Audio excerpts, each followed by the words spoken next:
Welcome, welcome, welcome, everyone. You have joined us for 𝐻𝐶𝐮𝐧 Roundtable Show. Thank you so much for joining us, for being patient today. I had a few technical difficulties, and we are still here. We are delayed, but not denied. Thank you so much for being patient with me. Technical things happen, but the show must go on. So how is everyone doing this afternoon? I hope everyone is doing awesome. I am your host for 𝐻𝐶𝐮𝐧 Roundtable Show and Podcast, 𝐷𝐨 Harrison. And I am super excited about today's episode. I have Dr. Shanessa Fenner here with me, and we're going to be talking about school safety. So don't go anywhere. Go ahead, grab your favorite beverage and just kind of sit back and relax and join us. Please show us, give us any questions or comments that you may have. In addition, share the broadcast out, like and share the broadcast out, and invite your friends. And if you are catching the replay, please do the same. We still want to hear from you just as well. So again, I'm 𝐷𝐨 Harrison. The 𝐻𝐶𝐮𝐧 Roundtable Show is typically aired on Facebook Live as well as YouTube and LinkedIn. And we are here every second and fourth Saturday of the month, typically at 3 p.m. Eastern Standard Time. But like I said, today we're getting started a little bit late, but please stay with us and join us and give us your feedback. The 𝐻𝐶𝐮𝐧 Roundtable Show was originally started to give women a voice. Everyone needs to be heard, right? Now, oftentimes we think that we don't have a story to share, and we kind of sink back, we dim our lights, right? Because we want to let everybody else shine, as well as we think it's something bad, to toot our own horns, so to speak, or to show up as who we are, as strong Black women. So the show was originally started to give us a voice and to be able to shine the spotlight on all of us women that are basically doing it, not even accepted any recognition. So for those of you that are entrepreneurs or that are sitting on the fence, this is to let you know that you can do it. Stop sitting on that fence. Stop doubting yourself. Walk in your purpose. You can do it. You got this. Okay? So we're going to go ahead and start our awesome show. And I'm going to let my guest introduce herself. Let the audience know who you are, a little bit about you, where you were born, how you grew up, and basically how you ended up to be the person that you are today in 2022. Okay. I am Dr. Shanessa Fenner. I was born in Goldsboro, North Carolina, which is about an hour and 15 minutes away from here. But I was raised in Fayetteville, North Carolina. My mother, of course, had 2 children. I'm the oldest, and then I have a younger sister. So it's just my sister and I. I'm also the product of a single parent. My mother raised my sister and I all by herself. I attended 71st High School, graduated at the age of 17, attended an HBCU, North Carolina Central University. From there, I obtained my Bachelor of Arts degree in elementary education. And then I decided that I wanted to live in Durham for a little while after I graduated. So I stayed in Durham 3 years, and I taught first and second grade at an elementary school. Also during that time, I applied for the graduate program, and I started working on my first master's degree, which is a Master of Arts degree. And then, Jacqueline, I started to get a little homesick. I said, you know what? I'm from Fayetteville, and everybody has to come see me or I go visit them. I think I'm going to move back home. So I decided it was the right time. I was homesick. So I decided to come back to Fayetteville, and I began teaching at Lucille Souders Elementary School, continuing to teach first and second grade. I also applied for the graduate program at Fayetteville State University. So, of course, I transferred my Master of Arts credits to Fayetteville State University. I completed my Master of Arts degree at Fayetteville State University. Then I decided, you know what? I think I want to do something different. So I applied for the North Carolina Principal Fellows Program. So of course I applied. I was admitted into the program. And for 2 years, of course, I went to classes, did my internship for a year, graduated with my second master's degree, which is the Master of School Administration. Okay. I then became an assistant principal for 4 years at a middle school. And then after that, I became a principal. During the last year of me being an assistant principal at a middle school, I decided, you know what? I need to get my doctorate degree. So the last year of me being an assistant principal was my first year in the doctoral program. The next year I became a principal. And then I want to say probably 2-3 years later, I then obtained my doctorate of educational leadership at Fayetteville State University. I've always known that I wanted to be in the education field. I wanted to make a difference, whether, it be a teacher, assistant principal, children, of course, they're our future. I've always known that I preferred the elementary level because that's the foundation that we instill and we build on our babies, So I want to make sure that that first foundation is solid. The babies, of course, are young and impressionable. So I want to make sure that it's done right and done correctly and that I hired the correct teachers, of course, to be a part of that village concept in order to educate our babies.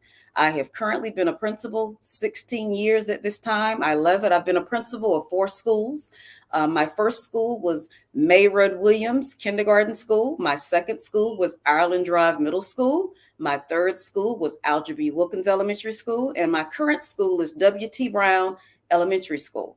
Now, when I was at 𝐓𝐸 Wilkins Elementary School, which is my last school being a principal, our current superintendent placed me there. He told me that the school was, our former superintendent placed me there and told me that the school was about to be taken over by the state. So I went in, Jackie, that first year, devised the plan of urgency. We all worked together, created that unified front, and ended up being the highest performing school in the entire state of North Carolina. Okay. So I was so pleased and all. It was just great. I still today have the trophy in my office on the shelf. But I love when everybody's on the bus, they're in the right seat. We want the babies to do good. We're working together, that collaborative family thing. And whatever school that I've been at, Jackie, I've always ensured that we have that love, that family concept. Hey, everybody knows the rules. We're going to work together. We're going to achieve that high growth, and we're going to, make sure our babies are ready. So education is something that I'm very passionate about. They're my babies. I call them my babies. And it's just a wonderful place to be at W.T. Brown with me and my teachers. This year, we're going to have some new family members added.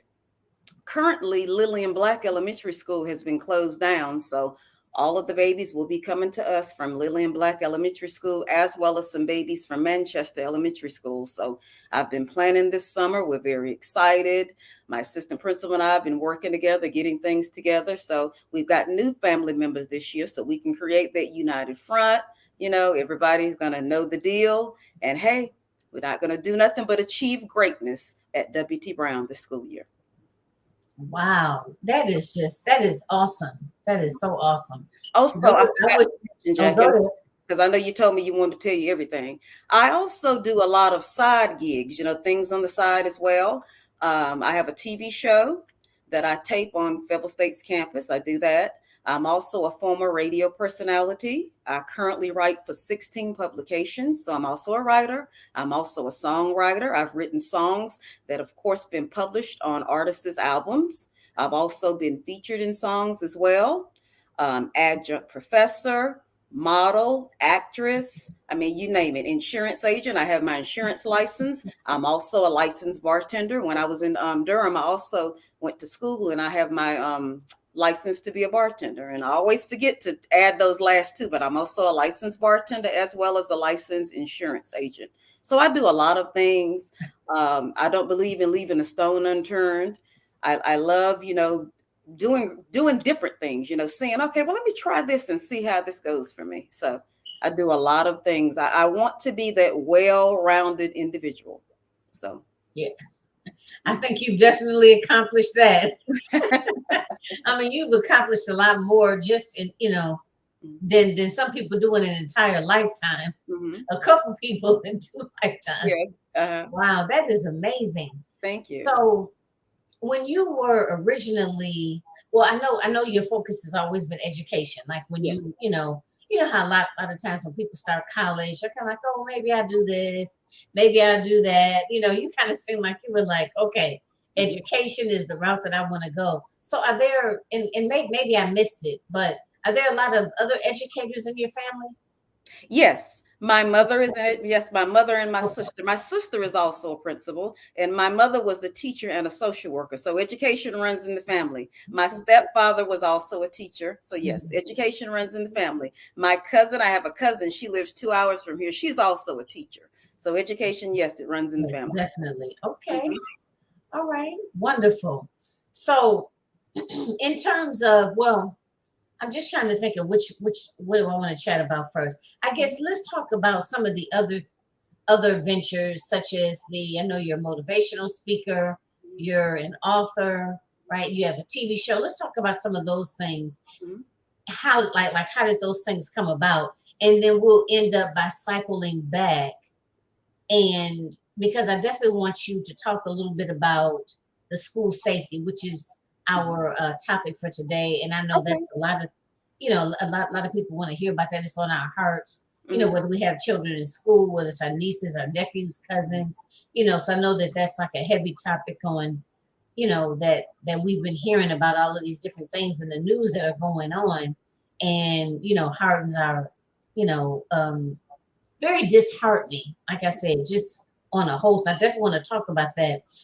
So how did you go from how did everything in terms of the author and the TV show host, how did all of that come about? Okay, I'll first start with the TV show host. As I indicated earlier, I attended Fayetteville State University. So one evening, one of my professors, and he's deceased at this time, he asked me to stay after class. He said, Shanessa, would you stay after class? I want to talk to you about something. I said, sure. So I stayed after class, and he said, Shanessa, I have a TV show on Community Channel 7, and I need a host for it. And I'd like to know, is that something that you'd be interested in? I said, well, let me think about it and all. He said, okay. So I thought about it. So the next week when I came back to class, I said, you know what? Why not? I'll give it a try. Okay. So I began once a month going to Time Warner Cable at the time, taping the show. It was a 30-minute show. It was called In the Doctor's Office. And I did that for him probably a couple of years. So one evening when I had finished taping, the manager of of course, the community channel, she came in and she said, Shanessa, you've been doing his show, for a couple of years. How about, I give you your own show. What about you doing your own show? I said, hey, I'm down. Count me in. Okay. So from there, that's how I began doing my show. Okay. That's how I got into that. Like, as far as radio is concerned, a good friend of mine was program director of KISS 107.7 FM. And he called me on my cell phone. He said, Shanessa, meet me at the car wash. I got something I want to talk to you about. So I said, okay, no problem.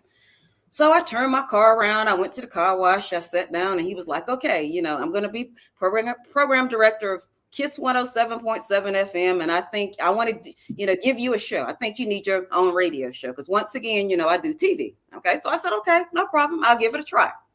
He said, now here's how we're going to do it. I'm going to get somebody to train you. He said, first you're going to be trained because you're going to run the board and everything. You're going to do everything by yourself. I said, okay, I got it. I'm a quick study. Okay. So he told me, he said, there's a radio personality named Taylor Morgan, and her show's called The Taylor Morgan Show. And what I'm going to do is the promo is going to say, it's The Taylor Morgan Show featuring Shanessa Fenner. I said, okay, no problem. He said, and what's going to happen is that you and Taylor are going to do the show. Taylor's going to show you how to run the board and how to do a show and how to produce your own show. Because in the end, the goal is for you to have your own show. And I said, okay. So, of course, they did the promos and everything, taped everything. They started running everything on the air, And I love the way they did it because they would whisper it. They would go, it's the Taylor Morgan Show featuring Shanessa Fenner. It was like a secret, So anyway, we did that for a while. And Ray came to me and he said, Shanessa, are you ready? I said, I'm ready to rock and roll. So the next thing I know, the promo started running. Hey, it's Real Talk with Shanessa Fenner, Sundays from 6 to 8 p.m. Okay. So that's how I got into radio. I love radio. It was fun. I did it for 3 years. One of the most memorable things about radio that I will always remember is one of the radio personalities, Calvin P. and I, God rest his soul, he's deceased at this time. Calvin P. and I were very, very close. And when you're a radio personality, you're interviewing people, you're interviewing musicians and artists and singers, and, sometimes you build relationships with them, okay? Mm-hmm. So when I was a radio personality, Jackie, Carl Marshall and Calvin P. were very close, and I got to know Carl Marshall as well. Carl Marshall is a Southern soul artist. So Carl Marshall called Calvin P. one evening, and he was like, I have this song that I just wrote, and I was thinking you and Shanessa can do a dialogue in the beginning of the song, and I'm going to send the song to the two of you, and you all listen to it. It's entitled Leave That Man's Wife Alone. So you all listen to the song. I want you and Shanessa to get in the studio. Y'all going to do a little dialogue, tape it, send it to me. I'm going to put it in front of the song. Okay. So I said, no problem. So Calvin P. and I, we went to the studio next door. We played it, listened to it one time. I said, okay, I got it. I said, okay. I said, you ready, Calvin P? He said, I'm ready. We turned the microphones on, press record, boom, did the dialogue in one take. Okay. Sent it to Carl. He put it on the front of the song. Boom. The next thing we know, the song was in rotation, And those are the kinds of experiences that are like my favorite because I had so much fun doing it. Calvin P. and I had this chemistry and that magnetism. We could just listen to something and just roll with it. Because he and I would take scenarios anyway, and they would play them, of course, on the radio as well. So we just had that good chemistry and all. But that's how I got into radio. As far as writing, I used to do a lot of poetry writing. I just used to strictly, Jacqueline, just write poems. And then I said, you know what? I want to do something different. I want to start writing for different publications. I want to interview celebrities. I just want to kind of get out there and do some things. I want to start writing some short stories and all. So I started contacting editors of various publications. Okay. So, of course, they were like, yes, we'd love to have you. Yes. So I began writing. Now I'm at currently 16 publications that I write for, but I've written for, a lot of publications and done pieces for things. And a lot of times editors from other magazines will reach out to me. Like, for example, Essence, they had reached out to me during the pandemic and said, Shanessa, will you do a piece on what life is like being a principal during the pandemic? So I've made a lot of relationships, formed a lot of relationships, do a lot of networking, know a lot of people, and it's good to know those people. When I reach out to people, like anybody I've ever interviewed, Jackie, I've kept their name, phone number, email, because you never know who you're going to need one day, So that's how I got into writing. I think those are the three things you asked me about: TV, radio, and writing. So that's how I got into all three of those areas. Wow. It just goes to show you that you have to be willing to step outside of your comfort zone, because that's always something that comes up in terms of personal growth, increasing your self-esteem, your self-confidence, is that sometimes we get so caught up in, what we know how to do in familiar situations. And sometimes we kind of find ourselves shying away from things that are new to us, that are different to us, but not you. And Jacqueline, I'm the kind of person, I believe in having a backup plan for the backup plan for the backup plan. Things happen, what if they start having layoffs? I have to have my backup plans for everything that I do to take care of Shanessa. I'm my sole provider. Okay. So I have to make sure I have all my ducks in a row and have everything covered, because in the end, I have to make sure that I feed Shanessa. Okay. Shanessa takes care of Shanessa. Yeah. So you have to do what you have to do. You have to have a backup plan for the backup plan for the backup plan. Right. That's right. A lot of times you have that backup plan, but they don't have that backup plan for the backup plan. And I think that the pandemic, that has really, taught us that we need to have several plans in place. Yes, you do. But I wanted to ask you, it's something a couple things I usually ask of all of the guests is, and you can answer them in whatever order, you feel comfortable. But I always like to know, what would you say are some of your obstacles that you've had to overcome, whether they be personal or professional? as well as one of the big things that always comes up is self-care. Oftentimes, we as women, we are so busy, being the caretaker and running around making sure, juggling all these balls, all these irons in the fire, and making sure that everyone else is taken care of and that they're good, but then constantly putting ourselves on the back burner. So those two questions, what would you say have been an obstacle a big obstacle that you had, personal or professional, as well as how do you ensure that you practice good self-care? Well, I think one obstacle that we all have as Black women is being Black in America. Okay, being Black in America, the systemic racism, the no matter what you do and how well you do it, people try to make you feel invisible, and that what you're doing is not all that. Like I tell people all the time, because I do a lot of things, and I always tell people, I said sometimes I feel like if maybe my skin was a different color, I would get more, recognition for all of the things that I do, but sometimes as Black women, when you do things, it's watered down. People try to ignore it, and they just how people are. You got your haters and all your naysayers, and people just, you know how people are. They try to, they want to make you feel inferior, and, but I'm such a strong-willed person, I'm going to do what I have to do, and I'm going to do it to the best of my ability, and I'll tell you in a minute, you hate while I be great, because I'm going to do what I have to do. That's one of my mottos. You hate while I be great, but that's another thing that bothers me in Black America as well. Everybody's so quick, you got that crabs in the barrel mentality, when somebody gets up top, they try to pull you back down and all. And I've always been an encourager, Jacqueline, and I help others.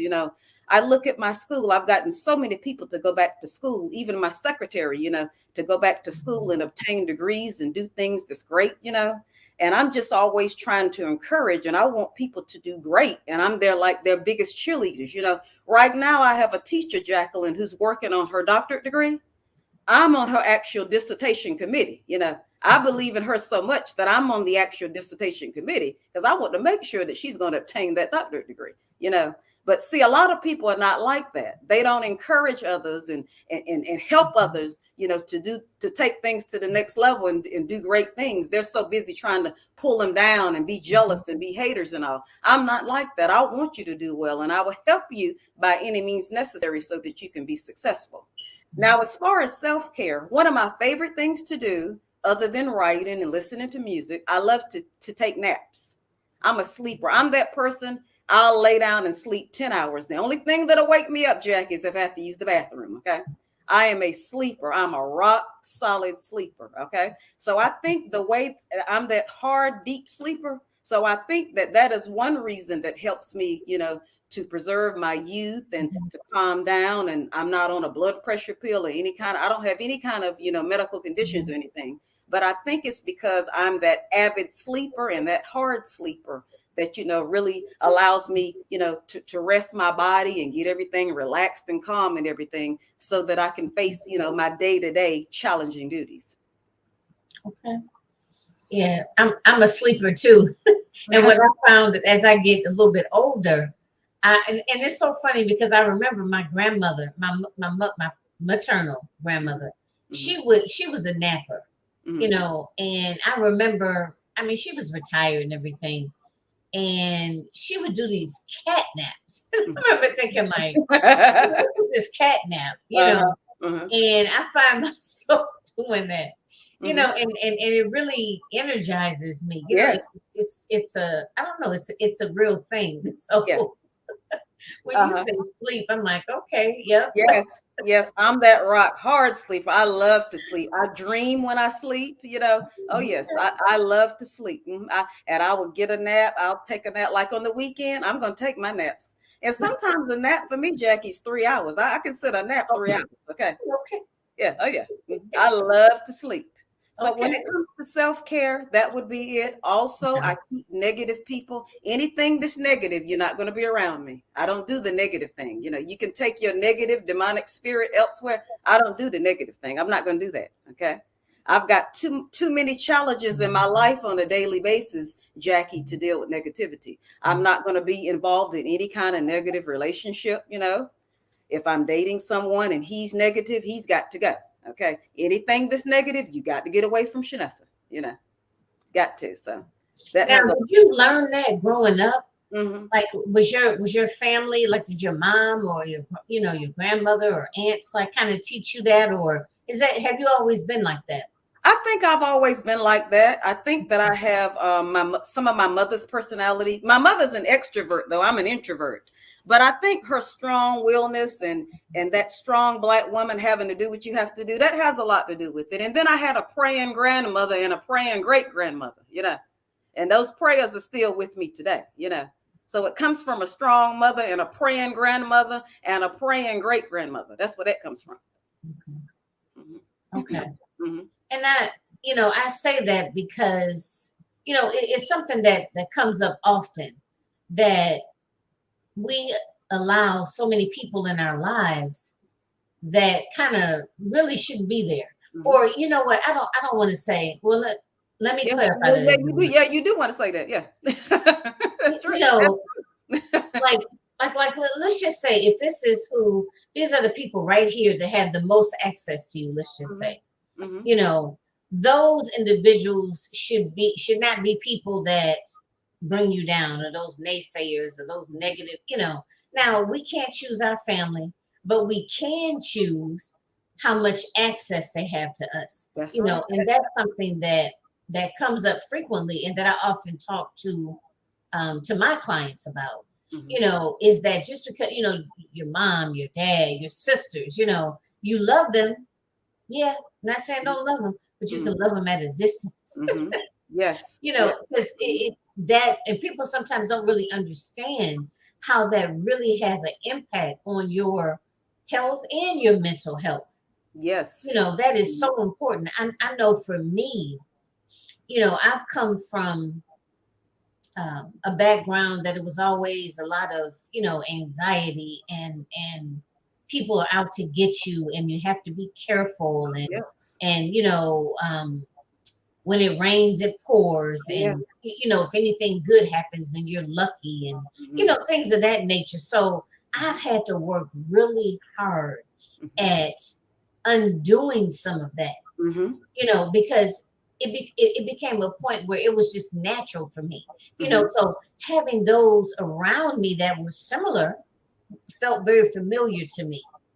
So, and to be honest with you, I can't even really pinpoint. I probably could if I really thought about it, but right now on the spot, I can't really pinpoint what the pivotal point was personally. However, I would say business-wise, my business really started to have an upward, spiral, or really begin to gain traction. I'll say that. My business really began to gain traction when I began to associate with other female business owners that were positive, and we were kicking ideas off of one another. We were supportive of one another. We were sharing resources, and just like, listen, I can do it, you can do it, we can both do it. We're going to help each other grow. That was one of the single most changes that really changed the whole, changed my business just in general. So for us to talk about that, I think it's so important that we actually talk about that. And just because there's been individuals, like we may have girlfriends that have been in our life since, I don't know, elementary school, right? But it doesn't necessarily, or just people in general, but you still have to constantly reevaluate your relationships. They may not be people that need to continue that journey with you. I know. And Jacqueline, the thing that I like to talk about too as well is sisterhood. It bothers me when Black women talk about one another and you don't even know the person. You just look at them and you form some kind of opinion and you take that opinion to the left. You don't even know that person, and it just bothers me. Like me, I'm not a jealous person, honey. If you're doing well, congratulations, Jackie, you go girl. Hey, I want to interview you for one of the publications I write for. And hey, I want to, highlight you and showcase you. Shanessa doesn't have a jealous bone in her body. I've got people who will say things about me. You don't even know me. You've never met me. Probably if I walk by you right now, you wouldn't even know who I am, because most of the time I've got a big, gigantic mask on and some shades, But it's just sad when it comes to sisterhood, the way Black sisters try to, pull each other down all the time. If we were to get together and work together, we could do great things together, And like me, I don't have time to think about what Jackie's doing or what Erica's doing or what Veronica's doing or what Pat's doing, because I'm too busy worried about what Shanessa's doing, You got people who they sit around and they always talking about people. Baby, I don't talk about people. I talk about goals and making things happen. My conversation is totally different, So, so you're right. So you have to remove those people, like you say, that's negative and always talking about other people, and get those people in your life who talks about goals and dreams and aspirations. And they have an actual action plan that they're going to implement to make things happen. Yeah, that's right. Because it's a whole lot of folks that be sitting around wasting all this time talking about other people, or either if they're not doing it in real life, then they watching it. Right. They're watching other people's drama, Yes. So it's just like, it's really, really important who you surround yourself with, and who. It's like the preacher said at the last funeral that I attended. He said, everybody wants to critique everything. They want to critique if you're a person, if you're an interior decorator, they want to critique that, but they won't go do anything. I said, yeah, they want to sit back and critique you. But if we would have put the spotlight on them, they don't do anything but breathe. All they do is walk around and breathe all day. Hadn't achieved one goal yet, but want to always criticize somebody. Right. So what do? Let's turn the spotlight on you and let's see what you do. Oh yeah. Right. Yeah. Mm-hmm. Yeah. Exactly. Mm-hmm. And I'm pretty sure we could probably talk a whole show about that, right? About positivity. The importance of your thoughts, who you surround yourself with. Yes. All of that, So let's kind of shift. So let's talk about you as a principal currently of an elementary school. And I have a son. I'm here in Michigan. I'm in Redford, Michigan. And I have a son, and he's 11. And he just graduated, so he's going to middle school. Oh my God! Yes. In the fall, I'm so nervous. Yes, Jackie. He's not. He's good, but I'm nervous. But so let's talk a little bit about that experience, and I guess let's just kind of dive in wherever you want to kind of go with it. I know the topic is school safety, but I'll let you start and kind of formulate how we're gonna talk about it. Okay. Well, as I indicated earlier, Jackie, I was a middle school assistant principal and a middle school principal. Okay. So I have a lot of experience with middle school. Okay. I can say that middle school, it kept me busy, Jackie. I did a lot of discipline. Middle school students, they're getting to know themselves. Their hormones are raging. There's a lot of things that go on in the school that my teachers and I had to keep our thumb on at all times. I would have to go in the bathrooms during class change to make sure no one was in there fighting, smoking, doing anything inappropriate.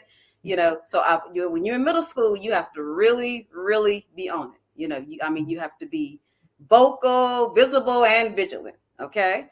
And, middle school, I can say, because I've only been in elementary and middle. I did have some time in high school when I did my internship for 9 weeks in a high school. But middle school is totally different. To me, it's one of the most challenging levels. Okay. Which is why I prefer elementary school. I'm just going to keep it real. I prefer elementary school.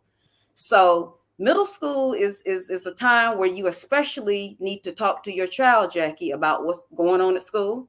You need to ask him if somebody's bothering him, if somebody's bullying him. You want to know about his friends and who he's hanging around, and what do they do? Do they get in trouble? What kind of grades do they make? Where do they go after school? So you want to make sure that his friends, what's going on, want to have that conversation with him. You know, you also want to talk with him, like I tell people, about his feelings and emotions. If something's bothering him, you know, one thing that's bothered me within the last couple of years is the number of suicides that children, you know, currently, you know, it's on the rise right now. And I've also, you know, written a few articles about that as well. The mental health of the babies is something that's very concerning to me, you know, Jackie. And it's sad to say, I have been to a few funerals where babies have committed suicide. I have. Okay. And there were babies that I personally knew. And then when they got to the next level of schooling, you know, they committed suicide. And that's something that bothered me so bad. I mean, I can close my eyes right now and just see one of my babies in the casket right now when I went to that funeral as well. So, Jackie, please talk to him, baby, about his feelings, his emotions. You know, let him know that you're there for them. Let him express himself. Don't shut him down when he's trying to talk to you. Okay. Let him talk to you. He may even need to want to talk to a therapist if he's having some difficulties and all. But Jackie, please make sure that you talk to your baby and know what's going on. Okay. Because there's a lot of things going on. Kids can be very mean. They can be very cruel. So you want to have a conversation, Jackie, with your baby. Okay. You also want to know his team of teachers. He'll be on a team. Make sure you know those teachers. Make sure you know the principal. Keep that communication. Don't let a lot of days and weeks go by, Jackie, that you don't talk to those teachers. You know, don't wait for the report card and then you talk to the teacher. You talk to the teacher throughout that 9-week period. You know, keep that communication. As I tell my teachers all the time, we're going to bring that village concept back to W.T. Brown. Okay. Everybody plays a part and has a role, and we're going to do our piece and we're going to be held accountable. Okay. So just make sure that you stay on his grades. Make sure he has a routine. He comes in the evening, he eats a snack, he does his homework, talk to those teachers, talk to him about the importance of obtaining that quality education. You know, go ahead and start talking to him about college or the military. You know, be a forward thinker. You know, I talk with my babies all the time. You know, I tell them, you know, Dr. Fenner don't want you to live from hand to mouth, which is check to check. You know, I want you to live well. I want you to do better than we do. I want to sit on my rocking chair on my porch one day, and I want to know that my babies are doing well. Turn on the TV and one of my babies up there being recognized for something. You know, talk to him, baby. Celebrate him. Anything he does, you celebrate him. Let him know that he's beautiful. Have that conversation with him. He's a black male. You know, I'm sure you've had that conversation with him. It's all about being a black male in society. Be real with him, Jackie. Okay, be real, because the streets and society, it's no joke. Okay. So talk to your baby, form that relationship with the school, make sure it's positive, you know, and just make sure that you are that parent who communicates on a consistent basis. Now, in terms of the school safety piece, you know, with these shootings and everything going on, like what types of conversations do you guys have in the schools in reference to that? Okay, well, when my teachers come back in a couple of weeks, they'll be back in a couple of weeks. I am a very transparent and straightforward person, Jackie. I'm sure you can tell. Very straightforward. I'm not that fluffy person. I'm just boom. I'm just a straight shooter. So one of the first conversations we're going to have at the opening staff meeting is about safety. You know, we're going to have those conversations about, you know, you can't prop the door open. You know, I need for you to be vocal and vigilant and visible. You know, if you see somebody walking around or somebody walking around outside that looks strange, you need to call the front office and let us know. Okay. Now, we do have code red lockdowns and code red practice drills, Jackie, at the school. But there are a lot of things that we're going to talk about when it comes to safety, you know, what to do, what not to do, you know, how to always be looking around and know your surroundings, you know who doesn't look familiar, look and see if anything looks suspicious, if somebody's acting weird or acting strange, you know. So those are those kind of conversations that we're going to have at my opening staff meeting. I can only speak for me. Okay. But we're going to have, you know, a downright straightforward come to Jesus meeting about school safety, you know. Yes. Now, what about the children? Do you get them involved? Do you have assemblies and talk to them? Yes. At the beginning of the school year, my assistant principal and I have the babies in the multi-purpose room, and we have conversations with them by grade level as well. We talk about safety, talk about discipline, talk about my expectations for academics. We talk about the code of conduct. different things, things that's going to happen this year, the events and all that we're going to have. We talk about that communication, letting them know, your principal has an open door policy. You or your mommy can come talk to me at any time, So yes, my assistant principal and I have them in the multi-purpose room by grade level and talk about expectations during that first week of school. I'll go ahead and set the stage so that everybody is singing the same song from the same hymnal. Okay. But like I haven't experienced this with my son in particular, but I'm pretty sure that some of the children may have some of their own anxieties. After hearing about these, incident after incident.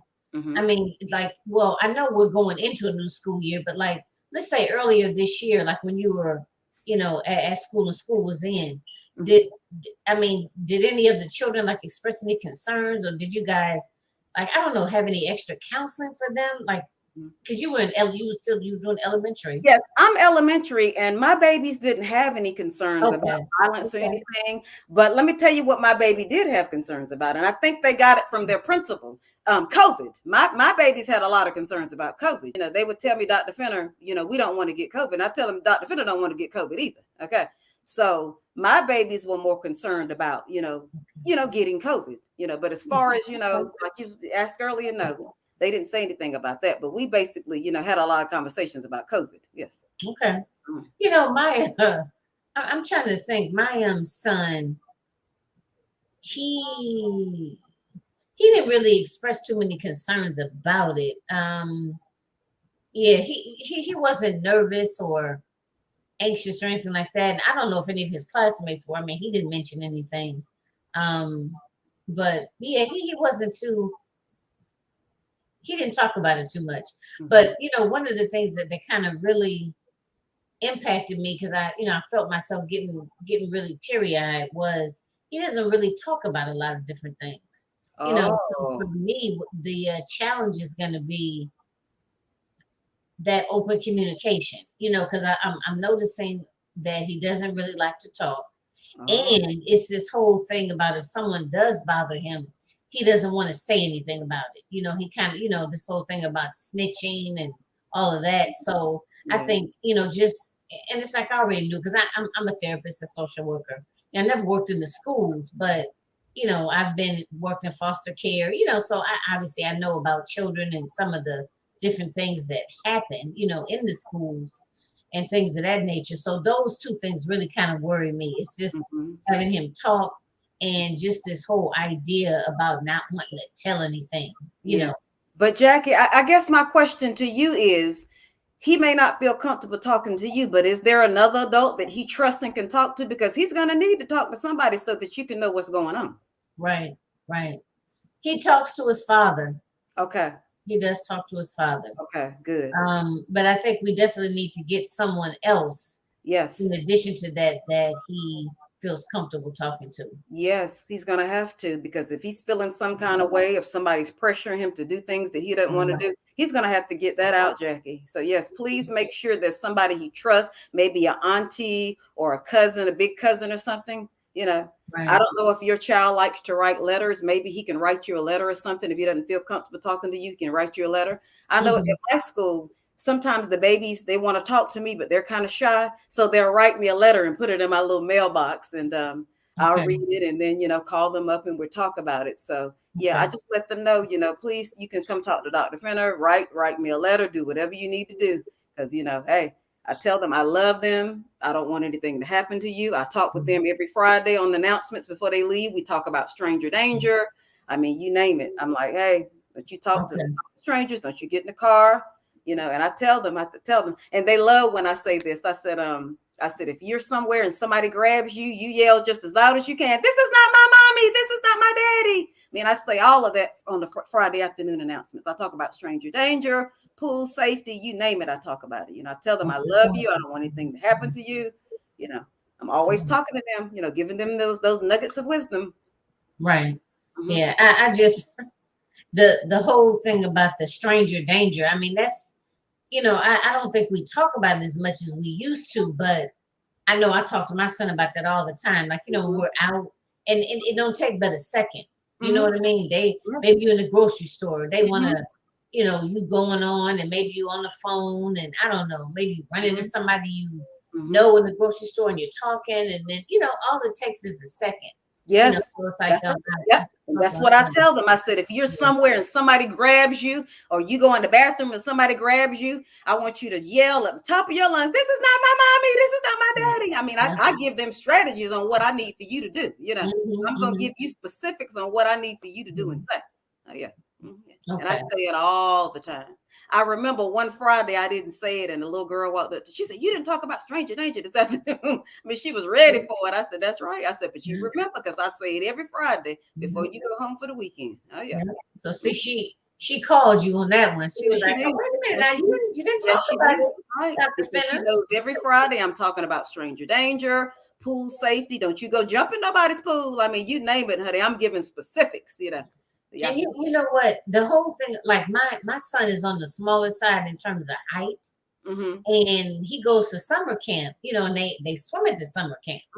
You know, but you hear about that. You hear about these kids drowning. Yes, and that's why I say what I say. Yeah, that's what I say. Second. Yeah. Yes. And everybody always says to me, you know, Dr. Fenner, you don't even have children. You know, I don't have children. I have a niece and a nephew.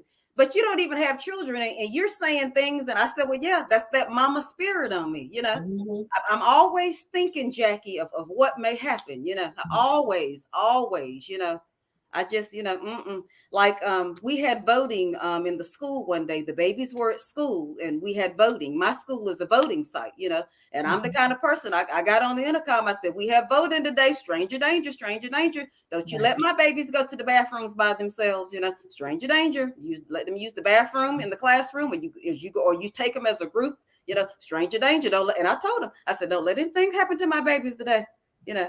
And I'm just, like I said, I'm just straightforward. I just keep it real, but I'm always talking to them because I know what can happen. You and I can finish taping right now. I can turn the news on. Somebody done drowned, you know, so that's why I talk about pool safety. You know, I mean, it's something all the time. So I have to be that forward thinker and talk with them and you know, protect my babies. That's right. That's right. I mean, I'm sorry, I was looking at a comment here, but I can't really. I can't really make it out. So okay. But yeah, but like you said, it only takes a second. It only takes a second. So please, you know, always, you know, be mindful. Always be mindful, and have these ongoing conversations. And it's interesting, and because we have about maybe 4 to 5 minutes. But it's interesting to hear you say that, because that was going to be one of my questions. Which do you think is the most challenging, elementary, middle, and high school? And I know you kind of compared elementary with the middle school, but I don't think you mentioned too much about high school. Yes, when I did my internship, Jackie, I did a rotation, and when I did my principal internship, I was only at a high school for 9 weeks. But most of my principal experience has been middle and elementary. But middle school has definitely been more challenging to me. When I was a middle school principal, Jackie, I spent a majority of my time doing discipline. Okay. I did. I spent a majority of my time doing discipline. Okay. So it kept me busy, and it was very challenging for me. But on the elementary level, I don't have a lot of discipline that I deal with at the school. And my teachers are real good, you know, about, you know, keeping everything on point. We have the PBIS system at school and everything, but PBIS framework. But yeah, middle school definitely kept me busy doing a lot of discipline. It did. It was very challenging for me. Okay. Woo. I just have to be honest with you, Jackie. Oh boy, you know, I'm not like I said, I'm a social worker, and I've worked in a lot of different settings over the years. Children are not exactly my ideal target population, and I'll just say, and especially like middle school and high school and like teenagers. Oh yes, that's okay. I'm good. I understand. You know, but you know, it takes a certain type of person Yes, it You know, does. it could be, just like some people like, oh, I don't want to work with substance abuse, Yes. or I don't necessarily want to work with the elderly, Mhm. so everybody has a target population, I guess, that they feel, most comfortable with. Yes, they And do. I have the one child, and I'm having a time enough trying to figure out what's going on up here. Mhm. And I even think, oh boy, I know we have to wrap up, but I even think that now with the internet and everything that's on YouTube, and with everything just them having so much access, I Yes. think that that's also a whole nother dynamic Yes, it that is. 20 years ago we weren't dealing with. Mhm. So that's a whole nother. Oh boy, I just thought about that. Yes, it So you, is. so you deal with all of that. There's gonna be Yes. people bringing iPads to school and Yes. phones Mhm. and Mhm. inappropriate games and Yes. all of the taking inappropriate pictures and All of sending them, and oh my all of God. that. You All know of what? that. Yes. Let me just stop because this is too much for me. It is too much for me too. Because Yes. I'm gonna be done. Oh my God. Whew. Okay, Yes. y'all. Okay, Yes. so we have to And bring that and that's why I sleep so well at night. Yes, that's why I need to get my sleep, Jackie. Yes. Mhm. I know that's right. I'm gonna need to get mine too. Yes. Mhm. So, okay, so we have like 3 minutes, and I definitely want you to end on, a positive note. Just I guess some tips, and let the audience know where they can find you. Okay. Well, like I said, I'm a principal. Mhm. Um, as far as finding me, like I said, I'm just a principal at all. But I do a lot of things. Like I said, my main occupation is I'm a principal. You can Google me, Dr. Shanessa Fenner, and all of my stuff comes up online. All of my different articles and TV shows and everything, So you can Google me. All of my stuff comes up for all the different publications and TV and everything that I've done. I think I've even got some radio stuff up there that they posted as well. But my thing is, as far as education is concerned, if you're a parent, please make sure that you communicate, consistently. That's my main thing with the teachers and all this year. That is very, very important. Make sure you know what's going on with your child at school. Make sure you ask your child every evening when they come home, how was your day? Make sure you look over their homework, look through their homework folders to see if the teacher's written any notes, look through the agenda. Just ask those questions. Definitely don't let weeks go by. Don't let a whole 9-week period go by and you haven't talked to the teacher. Please make sure you consistently talking with the teacher. Form that village concept that I always talk about. We need to bring the village concept back. Jackie, the village concept's gone, baby. We had the village concept when I was a little girl, but we need to bring it on back. Everybody works together, form that united partnership and that united front. And like I said, just keep the lines of communication open so that your baby can have a very productive year this year. Okay. So I'm going to close this out. We have about another minute or so. So thank you all for joining, and all of those that will catch the replay. Hope this was helpful for you. If you need to reach out to her, please do so. I know she's on LinkedIn, she's on Facebook, so definitely reach out if you want to contact her. I don't know, for questions or to consult with her, whatever the case. And so definitely feel free to do that. Me, I can be found on Facebook as well as on LinkedIn. I'm on Facebook and Instagram under Realizing Your Potential 123. And I'm on LinkedIn under my name, Jacqueline Kabah Harrison. So if you want to reach out to me, if you're interested in being my next guest, please reach out to me. Let's have a conversation. If you want to be my next guest, if you want to co-host a show with me, please reach out, let me know. I also have some other TV show host opportunities that we can definitely talk about as well. My website is Realizing Your Potential, the numbers 123.com. Thank you so much. We are concluding another awesome episode of A Queen's Roundtable Show and Podcast. Again, we are on Facebook as well as LinkedIn, as well as YouTube, and also on the Women Win Network, which streams on Roku TV as well as Amazon Fire TV. Thank you, everyone. Take care. See you soon.